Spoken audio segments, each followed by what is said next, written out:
السلام عليكم ورحمة الله وبركاته مركله kusoo dhawaada sheekooyinkeena jacaylka ah ee murugada waliba u badnaa ee aynu halkan idin kula wadaagi jirnay Munasaqada Media ana idin soo gudbin doona kaligeeba idin soo gudbin doona sheekooyinka way fara badan yihiin waxaan noo soo qaban doonaa mid kamid ah sheekooyinkaasi Leila soo wadaagay waxay ku dhacday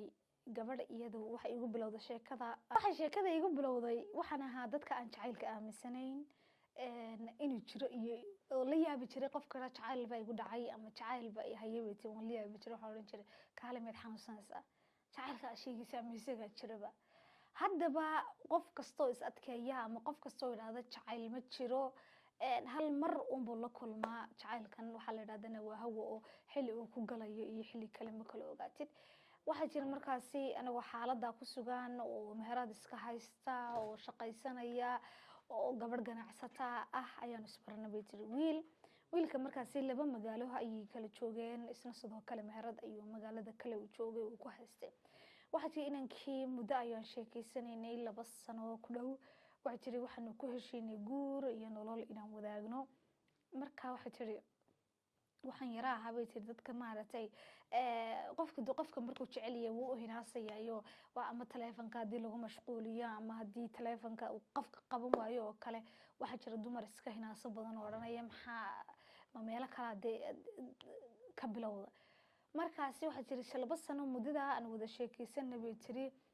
marar badan bay tiri waxaan sameyn jiray bay tiri inaan waxyaalaha waxooga giftiya aan xiri jiray bay tiri oo giftiya aan halkiisa ugu dhiibi jiray adigu waxay ahaayeen waxay noqoto inantii jacayl baa ku abuurmay aan caadi ahayn wadii baa gashay inantii oran jirtay jacayl ma jiro oo jacayl wax la yiraahdaa dunidan kama socdaan jacaylkii markii ku dhacay waa iskala garan weyday giftiya inay xidho mararka qaar inay lacagaheeda ay dirto isagoo laba meherad haysto aan baahi u qabin marka waxa tiri inankii waxaan u sheeday sheekadii inoo socoto oo ahayn dad sheekaysada dib wax kastaaba dhex maraan dadku marka sheekaysanayaan wala kala hinaasaya wala isqabanaya wala kala cadhoonayda waxaasi shukaansiga leh waxa tiri waxaan ku heshiinay akharkiina aan isguursano nolol wadaagno waxa tiri meherkii baan xataa ka heshiinay wax kasta waan ka heshiinay waxa jira markii xilligii aanu ballanay la gaaray ayuu inanka aayar intuu ila soo hadlay guri walaal dhigayso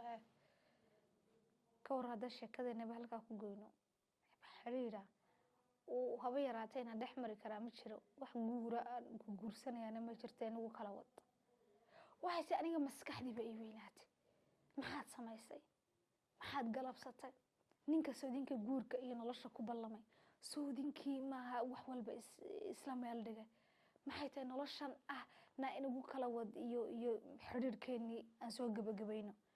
waxti qaadan waabay igu dhacay waxaan ku yiri sabab maxay tahay sababta ad wax weeyaan maadaama aynu aakhirkii aan joognayo aynu hadda waxaan u diyaar garownay inay guur ahayd maxaan sameeyay qaladkan galay muxuu yahay waxa jira wax sabab iga dhigay wada hinaasa badanta wada hinaasa badanta waxa jiri inta markuu yiri bay tiri aniga maskaxdeydii iyo maankaygi meel aan joogayaan iskran waayay waxa magaaladii aan joogay iyo meheradeydii aan joogay hatta meheradii bay tiri intii xaaladuhu aan ku jiray way iga kacday bay tiri meheradii yareedii aan ku warwareegay waxa tiri waan ka cararay magaaladii aan joogay waxa jira magaalo kale aan tagay anoo reerkaygi aanay ogeyn 3 bilood ayaan waxa tii qol ku xidhnaa oo gidaarada istaawanayna familkayga aanay ogeyn meel aan joogo aniga aan ooyay oo xasuusaha jiri wax kasto ay xasuusinay bay jiri waa iska saaray mobilkii aan haystay jiri gidaarkan la dhacan xaraada bay jiri inta saa ooga marka Facebook iska barteen waa in soo sheeka dhaafay waxa kana kan Soomaha adaa dhibaatada ay keenay mobilkan la hadlayo adaa waxaan oo dhan ugu kalifay adaa jacayl iyo waxaan aaminsanayn ii keenay waxa jiri mobilka gidaarkan ka jaray waa burburiyay way tiri isagii waxa jiri ninkii isaga ahaa meel kasta blog baan ka saaray waxaan isku dayayaa bay tiri bal inaan ilaawo bal inaan maskaxdayda ka saar waxa 3 bilood ba familkayga ay deedeen raqiyo ruux meel aan marayo waxa 3 bilood markii aan idamaadeen bay tiri ayaan waxaan sameeyay reerka baan soo wacay bati maalin maalmaha ka mid ah mise inaan walaashayga qabatayna xaggaad qabatayna reerka ku warwarayaan walaalmeed maxaa kugu dhacay oo ii canaanatay bati san ku walaal waan fiicanahay halkaasaan joogaa dee waa kaasaa igu ogaada waxaa jira jacaylkii iyo dhibaatadii aan la kulmay waxa ka qaaday bay jira wax la dhahaa khayra waxta asxaabtayda baan ka go'ay waxaan haabitay qof aad bulsho badan qof aad wax asxaab badan waxta asxaabtayda baa khayraad ka qaaday qofkii la soo hadlay waxaan israaday bay qofkan yaa soo diray qofkii waxa jiray soo raadiyay waxna qofkan muxuu ahaa hadduu waxa jiray la ninan baan ahay wala shukaansanaya wala soo raadsanaya ninkii la soo hadlay waxa dhacday bay tiri yaa soo diray waxay tahay aniga dhan bay tin khalkhal baan qaaday bay wali baan ku dhawaaday quraan waa is saaray quraan waan akhristaa waxa tii waan tasbiixsadaa wax walba waan sameeyaa laakiin tii khayraadahayd way iga hadhi laadahay bay tiri xanuun iyo dhibaataan ku jira ninkii waa soo wacay bay tiri waa soo raadiyay lambar kale iga soo wacay bay tiri markii aan de blog saaray balse waxa tiri waxaan ku sheegaa shalay sidii aad igaga tagtay ee aad iga dhaqaajisay anoo ku jecel maantana sidii ku maqnow oo ina kala kaxee hadda waxa anoo diiday qofkii oo ii soo laabtay bay tiri anigu aan mar rajaynayay talo yaa ku soo celiya talo marun muu kula soo hadlo talo marun muu ku soo waco ay waxa markuu soo wacay bay tiri qalbigayga iyo damiirkayga isiin waayay qofkii shalay cilla iga dhaqaaqay inaan aan maanta aan ka aqbalo mar kale iyo xiriir iyo nolol waxay tiri inantaas markaa aad baan u dhibaataysanahay aad baan u xanuunsanayaa khayraadeyda way badan tahay inaan waasho ayaan ka baqayaa bay tiri cid walba waan ka go'ay qof kasta waan ka shakiyayaa waxay tiri shaki wax la yiraahdo ayaan qaaday bay tiri jacaylkina qalbigayga wuu ku jiraa waxa igaga daran bay jacaylka qalbigayga ku jira shakigan iyo asxaabtan aan ka go'ay iyo walbahaarkan aan mar walba la kulmayo si kastoon quraan u akhristo si kastoon tasbiix u akhriyo si kastoon salaada u tukad bay tiri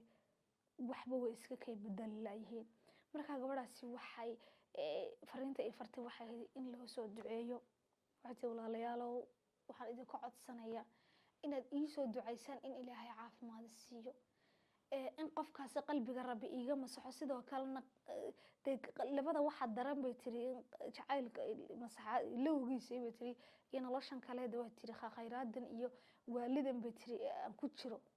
waxa tana igaga xanuun badan bay tiri markaas waxa idin soo dirsatay oo fariinta ay halkan idin soo marinaysa inanta iyada ah ina u soo duceysaan ina Ilaahay u soo baridaan in qalbigeeda iyo qulubteeda ay degto inay sidii hore ku soo noqoto inay noqoto qof nolosheedii marka la dib u dhisata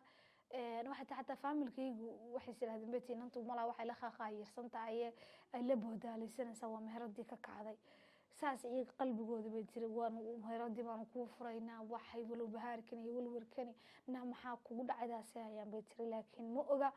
halka ay sartu ka qoransan tahay ama halka xaaladayda ay ka bilaabantay markaas waxa idin ka codsanaysaa oo inantaasi naga rabtaa oo inaga doonaysa bal inaan u duceyno sidoo kalena talaya tusaale wixii aynu awoodi karno ama aynu ku dhaano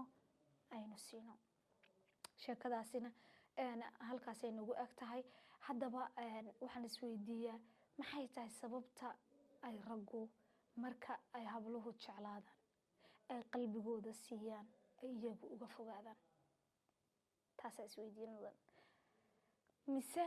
ragga iyo dumarka labadaba way ka siman yihiin oo qofkan markay arkaan inuu jecel yahay dib ay u gurtaan mise waa mid ragga gaar ah waliba in badan aan waan arkay hablo badan oo arintaasi ku dhacday ay ii warameen mid waliba inta hore ee aanay rabin ee aanay jeclayn waa jecel yahay waa daba ordaya wuu rabaa maalinka inantaasi u soo jeesato ay qalbigeeda siisana uu ka jeesanaya kuma rabo oranaya marka waa yahay ragow ma qalbiyada dumarka la idin soo diro la idin ku yiri gabadha qalbiga ka soo jabi gabadhaasi dhibaatee ma garanayno haddaba intaas bay nagu agtahay sheekadeeni waxay idin la socodsiinaysay Muna Maxamed Saqadi waxaana ka daawanayseen Muna Saqadi Media intaan ku kulmayno sheekooyinkan iyo qaar lamid ah waxaan leeyahay qalbiga ha la ilaaliyo. Assalaamu calaykum waraxmatullaahi wabarakaatuh.